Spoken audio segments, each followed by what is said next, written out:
Bonjour à toutes et à tous. Aujourd'hui, nous allons parler de la cybersécurité pendant la Covid-19. La pandémie de Covid-19 a bouleversé notre quotidien et de nombreuses personnes travaillent maintenant à distance, chez elles. C'est le télétravail. Mais le télétravail présente des risques pour les données confidentielles des entreprises et également pour les données personnelles des travailleurs. En effet, les données sont moins bien protégées si on utilise son ordinateur et sa connexion Internet personnelle, car ils ne font pas partie du système de l'entreprise et n'ont pas le même niveau de sécurisation. Pendant la période de confinement, la majorité de la population était en télétravail et les cyberattaques ont fortement augmenté.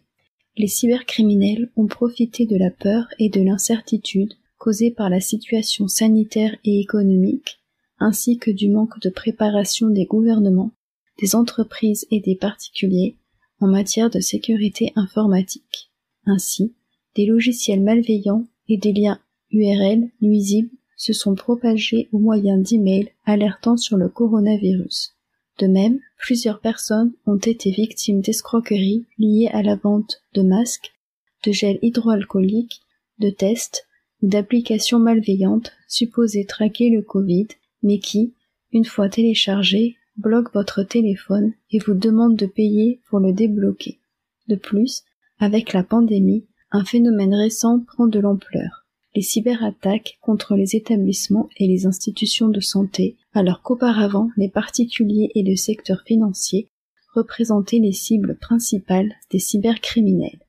Ainsi, l'OMS, Organisation mondiale de la santé, a reçu des emails de phishing, c'est-à-dire des courriels illégaux tentant d'obtenir des données sur les vaccins et les traitements liés au coronavirus, et plusieurs hôpitaux en France et dans le monde ont été victimes de logiciels malveillants avec demande de rançon. C'est le cas par exemple de la République tchèque, où à la mi-mars, le système informatique de l'hôpital de Brno a été infecté et des opérations urgentes ont dû être reportées. Et vous, avez-vous déjà reçu des emails douteux ? Surtout, ne les ouvrez pas. Et n'oubliez pas de rester vigilant. Que vous utilisiez votre ordinateur, votre tablette ou votre téléphone, ou même dans la rue.